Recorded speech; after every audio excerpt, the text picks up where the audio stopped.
thanks to God, all praise is due to the Almighty. I'm the Rootsman Earl. Well, I have a very good friend in my company today, very fortunate brother by the name of Mr. Shaggy, who is Grammy Award winning Mr. Shaggy. Do you make crossover music? Of course. Deliberately? I make music how I see it and feel it. Okay. And if it cross, it cross. Mm-hmm. But is there a formula that a way a word might think and do it? Yes. Because I know that this culture of Jamaica is fascinating and strong. But you can't take it and drop it into the lap of the rest of the world and expect they should just get it. You have to meet them halfway. I got you. You know what I mean? And you yourself know that the great Bob Marley himself, and I've had many conversations with Chris Blackwell who explained it to me, that they use foreign musicians to overdub Bob's music. Especially the rock guitar. Exactly. To get on rock radio. See, so when I use samples, like I use a Bugatti and the MGs, or a Marvin Gaye, or a Green Onions, or the Joker and Angel, or Art of War and Wasn't Me. It's really to get that sound that familiar with pop radio. They'll be like, okay, I can. So you're meeting them halfway, exactly. Which is very smart. Bob did it, I did it. Sean did it to some extent, no, but Sean had it a little bit easier because the gate was open at that time. Right.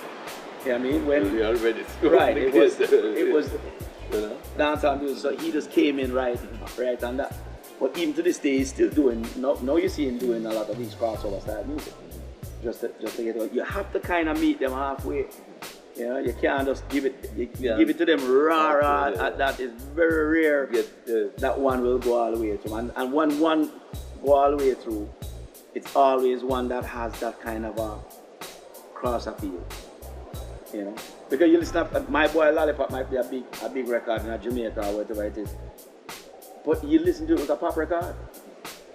A lot of John Wood records that were big here were pop records that he sang over in reggae. Precisely. Do you get what I mean? They're pop records. So they're written a certain way. So to answer your question, do I write pop music? I write it. I write music or I feel it, but I write it within my mind that, okay, this sounds like something that can take the charts on.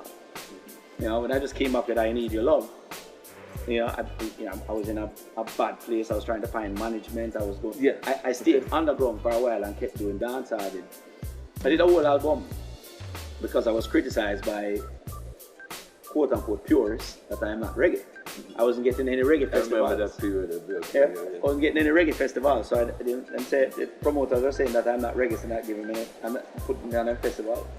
So I went ahead and drafted Sly and Robbie, and I did Out of Many One Music. Yeah. And I put every single artist that they're booking on their festival, from Junior down to Chronics to all of them, on the record. Got a hit with Beres Hammond, got a hit with Neo, went out there, toured, and every single one of their festivals, they had the biggest crowd they ever had. Right?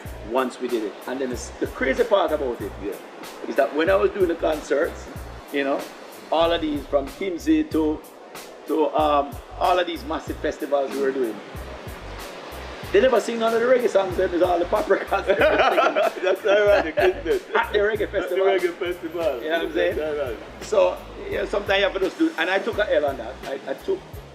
I took that album, knowing that I wasn't going to make anything. Actually gave the show to them for free. Some of these promoters were getting me for 10 grand. Cheap. I just covered the expense of the band. Right. Because I wanted to prove a point. Exactly. And so if they realized that I never come back after that, after I did a whole tour throughout the summer, I never went back and did another tour. I just left and go straight into I Need Your Love and do pop music. Right. Because I had proven my point. I think you're a marketing genius, You're really a marketing genius. Some people just don't know where they're at. Yeah. And I can't get how people can have an opinion of Jamaica and Jamaican culture and has never took the trip. Exactly. That baffles me to this day. That baffles me when I sit down and listen to people in Europe who run these festivals and run all these, and they're like, oh, this is this and this is that. And I was like, well, you never come to Jamaica, so you know what is authentic from what isn't. Yeah. No, it's cool for you to know what your market is, Exactly. and I can buy that. You know, you have to have a bar. Right. You know, I always say in dancehall, people have to have the bar. My bar was, as far as reggae was Bob. Okay. I couldn't pick no other bar because it was the biggest. Them have to look, dancehall people have to look and figure what their bar is. You know, some of them will look and say, hey, my bar is Vibes Cartel. But look where he is. So would that be your bar? Exactly. Do you get what I'm saying? Exactly. Not taking from him because it's great. I produce Exactly. slow motion with Cartel, incredible. But you really have to be clear enough and say what your bar is. And your bar is what you want for yourself. What you want to achieve and go beyond. You know? So it's easier than that to just look on the greats them and say, all right, them want to do it so. I can find my part and use them as guidelines. Before me, there were no dancehall guidelines. See, I had it harder. Right. See, I have Yellow Man and no man ever take it to the item. So other than that, I just have to figure it out. You set the template. But no, there is. A template. Yeah, so a template. You can look at that and say, why, all right. You know, and I'm always here to answer any questions. Now, you can be successful creatively, but what about from revenue streaming, revenue incoming, revenue income? How do you master or really go about to really maximize your earning potential or get yourself in the arena to really? I honestly think you have more earning potential now than back then. When we were selling records, and I made a lot of money on records and sold a lot of records, but you were being robbed. This business was designed to keep the artist in debt. I had a conversation with Chris Blackwell years ago. I mean, sit down and you think about it, and how else could he control a bunch of unruly Jamaicans? Give them advance and make them buy a bunch of things that they don't need. Right. Then after a while, They're in debt. they're in debt. And what you do when you're in debt? Go back to the same source you get the money from. You keep going in there. Right? And when you're going back to the same source, the source now tells you what he wants to do. Right? Give more things again, and you go back into debt. And it's a cycle. If you don't recognize that cycle and break that cycle, then you'll always be in debt. And I told you at the start of this interview, some people think that wealth is having things. Wealth is having choices. Exactly. So always have choices. What's in the near future? When Shaggy agenda for the upcoming year? Are you in the studio? I know you're always in the studio. Yeah, yeah. You're gonna give us something. And I have a new record. Coming Yeah, you know, I have an album that I've been working on and keep changing. Every minute I keep That's changing. a true artist. Yeah, Like a painting a picture. Well, I tell you, I do about 200 songs right now for this album, to be honest with you. Ridiculous. Ridiculous. I keep changing it. You're gonna have a problem selecting from 200. Oh yeah. It's a good problem. But it's coming out this year. It has to, Yeah, because contractually it has to.